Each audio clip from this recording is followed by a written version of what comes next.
Assalamualaikum Sobat Solder, alhamdulillah jumpa lagi. Kali ini kita dapat garapan chargeran bor cordless NRT Pro. Mana nih tulisan NRT Pro nya? Nah ini ya, NRT Pro. Ini outputnya 20 volt 2 ampere. Nah, keluhannya mati total. Lihat ya, ini indikatornya tidak nyala, dan di output sini sudah saya ukur, memang dia tidak ada tegangannya.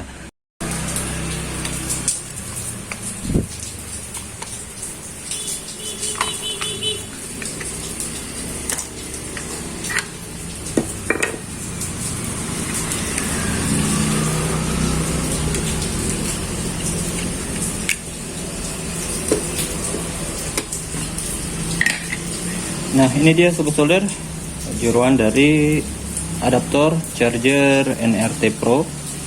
Di casingnya, casing bagian dalam ini bisa kita lihat, ini ada bekas percikan. Ini kita lihat di sini, dia percikannya ada di kaki IC ini ya, di kaki IC nya. Oke, kita akan coba bersihkan dulu ini bekas-bekas percikannya, tapi jangan langsung dibersihkan ya. Kita ukur dulu apakah masih ada sisa tegangan pada elko primernya ini. Takutnya nanti kita kesetrum. Oke, maaf ya, saya tidak menampilkan avometer saya karena keterbatasan tempat. Oke, untuk hasil pengukuran dia 0. Jadi aman ya di sini untuk kita langsung membersihkan. Tapi sebelum membersihkan, saya mau tes dulu nih menggunakan avometer lagi. Kita tes dengan skala continue, continue ya, itulah yang ada buzzernya. Jadi kalau connect seperti ini dia akan bunyi.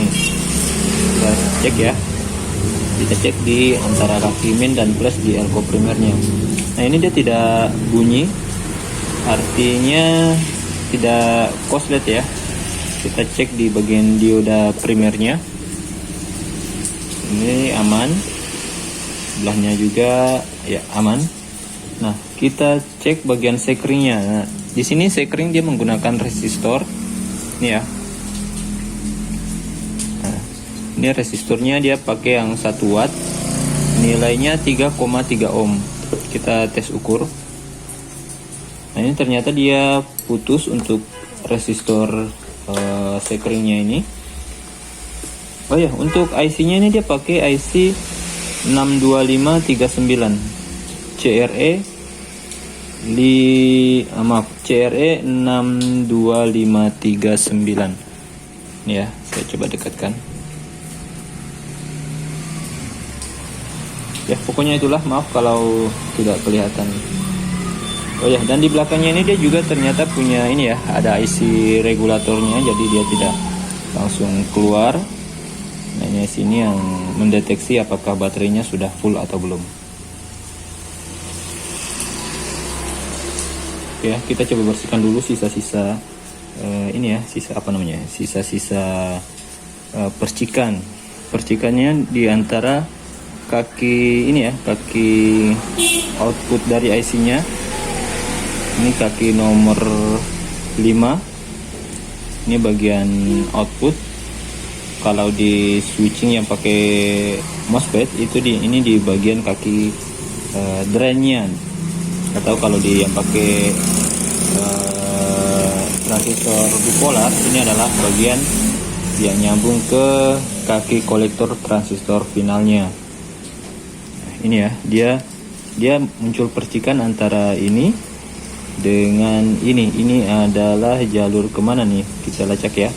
Ternyata jalur ground. Oke ya, kita coba bersihkan dulu ya, semoga aja dia IC nya tidak rusak. Kita coba buang atau kita coba kikis. Kita bikin bikin parit, semacam parit untuk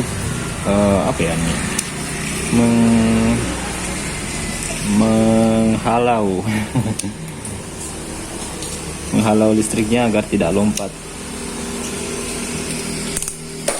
Oke, kita coba tes ukur dulu bagian ini, output IC-nya terhadap ground. Apakah dia connect? Nah, ternyata tidak ya, tidak connect. Kita cek terhadap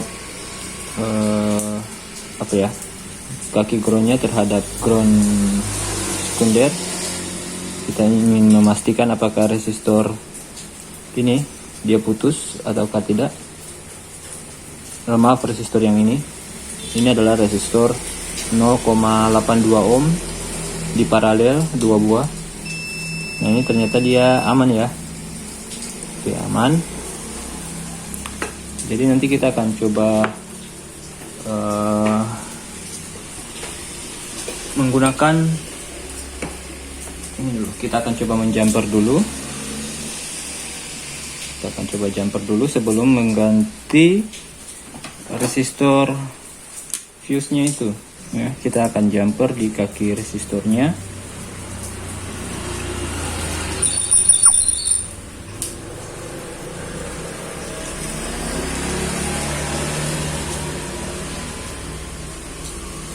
Oke. Nah, ini kita akan pastikan dulu ini bekas karbonnya ini dia benar-benar bersih, karena kalau masih ada sisa karbon itu listrik akan bisa lompat. Jadi untuk tegangan tinggi itu jangan ada sisa-sisa karbon di PCB.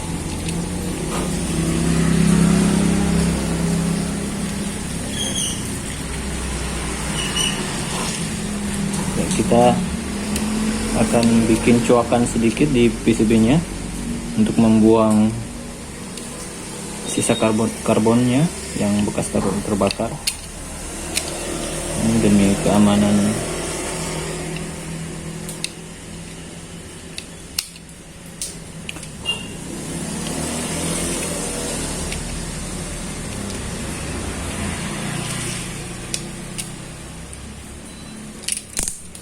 Ya, kita sebelum melakukan pengetesan kita solder ulang dulu bagian kaki IC-nya.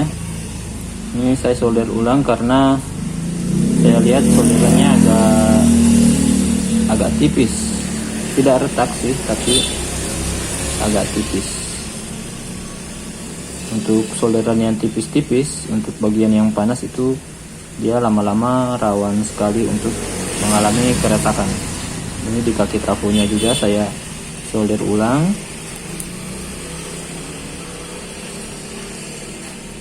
Oke, untuk kaki elko nya ini saya coba solder ulang juga. Saya pasang dulu kabel untuk AC nya, AC cord nya.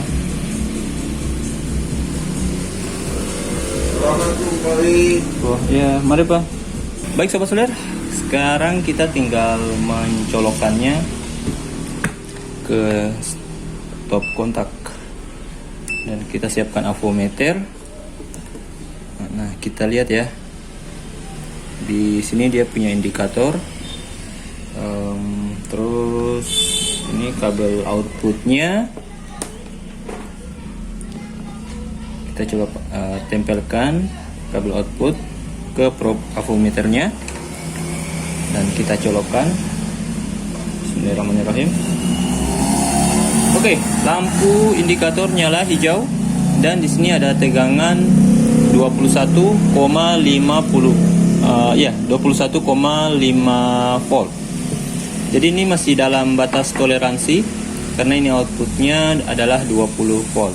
Saya rasa ini dia masih dalam toleransi. Nah, sekarang kita lepaskan untuk jumperannya. Kemudian kita akan mengganti sekringnya. Nah, sekring ini sekring bawahnya dia pakai resistor 3,3 ohm. Kita angkat dulu ya untuk ini resistornya. Ntar saya coba carikan resistornya dulu. Ini dia sobat solder, untuk resistor yang saya punya adanya yang 2,2 ohm yang ukuran 1 watt. Nah, sedangkan yang ini adalah yang ukurannya 3,3 ohm, 1 watt juga. Nah, saya akan menggantinya dengan 2,2. Mungkin ada yang bertanya, Bang, kenapa tidak menggunakan yang sama?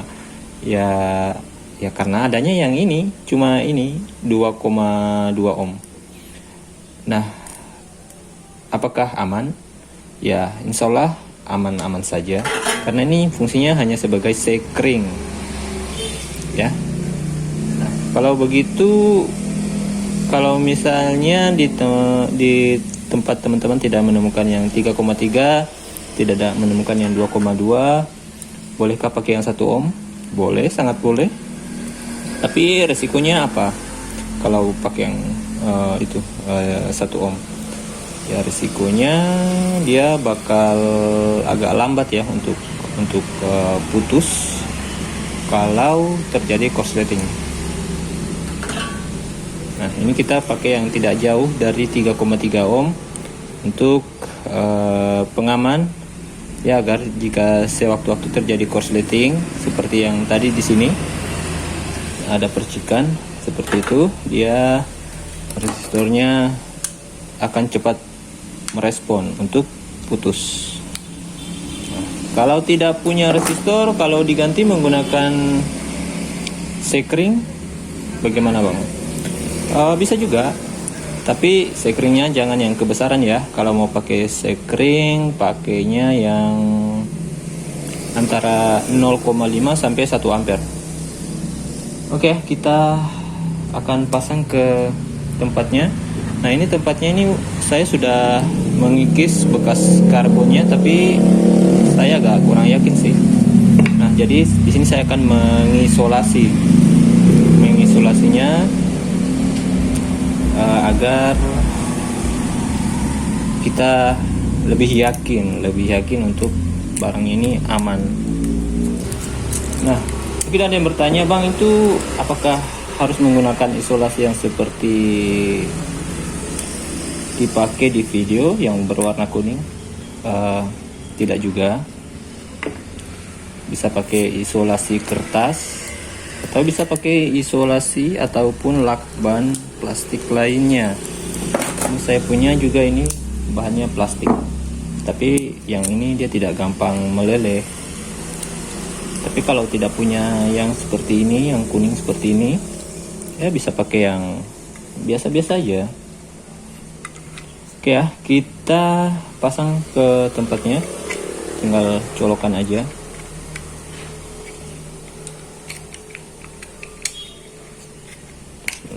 Oke, mantap ya. Pasang seperti ini.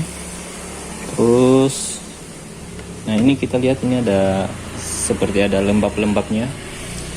Kita keringkan ya, jangan sampai dia lembab, karena agak berbahaya nih untuk peralatan elektronik. Oke ya, kita pastikan dia aman. Kemudian kita tinggal tutup.